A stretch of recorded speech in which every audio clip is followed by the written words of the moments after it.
जय श्री राधे। पूज्य श्री सद्गुरुदेव भगवान के चरणों में प्रणाम। पूज्य श्री सेठ जी कहते हैं, कहने के लिए कोई नई बात नहीं है, वे ही दो चार बातें रटी रटाई हैं। पंडित जी ने कोई नई बात कहने के लिए कहा था, बात तो पुरानी ही है। यदि काम में लें तो इस दृष्टि से नई है। भगवान की बात बार बार कहनी चाहिए, वह नित्य नई है। कहने का तात्पर्य है कि मनुष्य को अपने जीवन में क्या करना चाहिए, इस बात पर यदि ध्यान दे तो पता लगेगा कि अधिकांश लोग भूल ही कर रहे हैं। जो चीज़ मनुष्य जीवन में पाने की है, उसे पाने का साधन छोड़कर दूसरे कामों में लग जाना ही भूल है। इस भूल को हम सभी कर रहे हैं। जो मरते हैं उनका सब कुछ यहीं रह जाता है। जिस एक एक कण पर स्वामित्व था, मरने पर वे सारी चीज़ें पराई हो जाती हैं।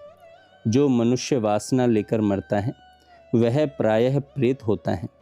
वह देखता है कि लोग मेरी चीज़ें ले रहे हैं, उसके दुखों का कोई पार नहीं रहता।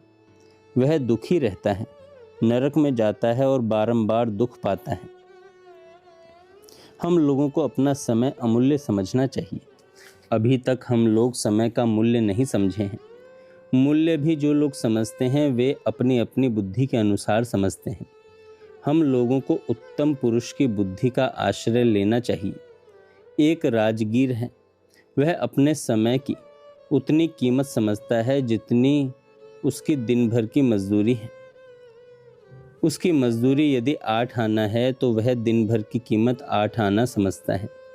वह 1 घंटा भी व्यर्थ बात नहीं करना चाहता। डॉक्टर आदि हैं, वे उससे ज़्यादा समय की कीमत समझते हैं। रोगी ज़्यादा बीमार हो, डॉक्टर से कहते हैं आप रात भर रोगी के पास रहें। तब डॉक्टर ने कहा रात भर का 50 रुपया लेंगे। वे भी अपने समय का मूल्य 50 रुपये समझते हैं। एक वकील होता है, वह भी अपने समय की कीमत समझता है। उससे 1 घंटा बात की, 32 रुपये फीस का बिल भेज दिया। उसने समय की कीमत 32 रुपये समझी। बैरिस्टर उससे भी ज़्यादा कीमत समझते हैं। पर आध्यात्म बुद्धि से विचार किया जाए तो वे सब के सब मूर्ख हैं जो अपने समय को बेचते हैं। 25,000 रुपया महीना वेतन वाला भी घाटे में ही है। वह भी समय की कीमत नहीं समझता। समय की कीमत हम बतला ही नहीं सकते। लाख रुपया दिन की कीमत बता दी, वह भी थोड़ी है। समय की कीमत रुपयों से नहीं होती। समय की कीमत रुपयों से नहीं होती। रुपयों से क्या होता है? सुख मिलता है। समय की कीमत के बदले हम हिंदुस्तान का राज्य दे दें, वह भी उसके सामने कुछ भी नहीं है। यदि हम कल ही मर गए तो वह राज्य भोग 1 दिन का ही तो हुआ। इसकी कीमत राज्य समझना भी कम ही है। इसकी कीमत स्वर्ग समझ लेना भी कम है। क्योंकि रामायण में लिखा है, यही तन कर फल विषय न भाई, स्वर्गव स्वल्प अंत दुखदाई, नर तन पाई विषय मन देही, पलटी सुधाते 60 विष लेही। यदि विषय भोगों में समय बिताते हो तो मूर्ख हो। भगवान का शरीर पाकर विषयों में मन देने वाला शठ है, क्योंकि वह अमृत रूप परमात्मा को छोड़कर संसार रूपी विष को लेता है। मनुष्य शरीर से परमात्मा मिल सकते हैं और प्रसन्न हो सकते हैं। मनुष्य शरीर से परमात्मा मिल सकते हैं और प्रसन्न होते हैं संसार को लेकर। संसार के भोगों में जो अपने समय को बिताता है, उसकी सारे शास्त्रों में निंदा की गई है। विचार करना चाहिए कि अपना समय किस काम में लगाना चाहिए। अपना समय बहुत ऊंचे काम में लगाना चाहिए। राज्य के लिए, स्वर्ग के लिए, तीनों लोकों के राज्य के लिए भी नहीं लगाना चाहिए। यह अमूल्य समय उसके लिए नहीं है। मान लो दिन भर परिश्रम करने के बाद आपको त्रिलोकी का राज्य मिल गया और कल ही आपकी मृत्यु है, तो त्रिलोकी का राज्य कौन भोगेगा? यदि इसके लिए समय बिताते हैं तो भूल करते हैं।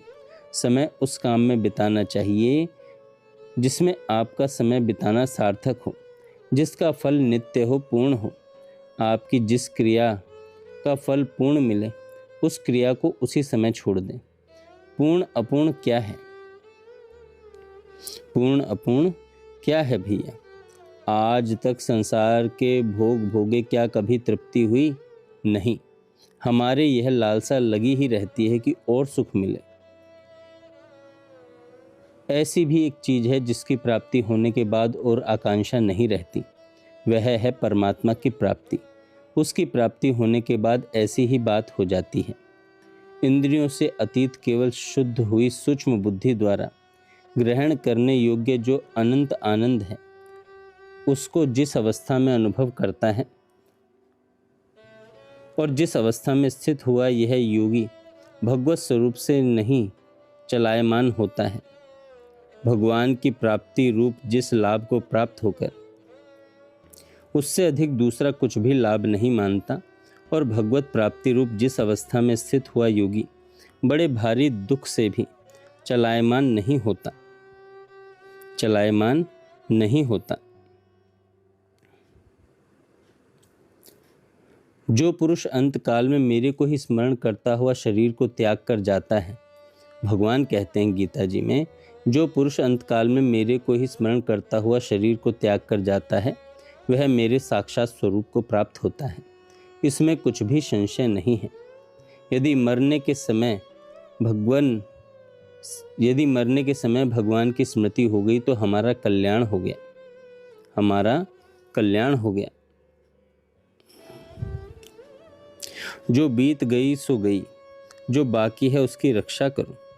इसमें यावन मात्र मनुष्य का अधिकार है। असंख्य कोटि जीव हैं, उनमें जो मनुष्य के लायक होता है उसे ही परमात्मा मनुष्य बनाते हैं।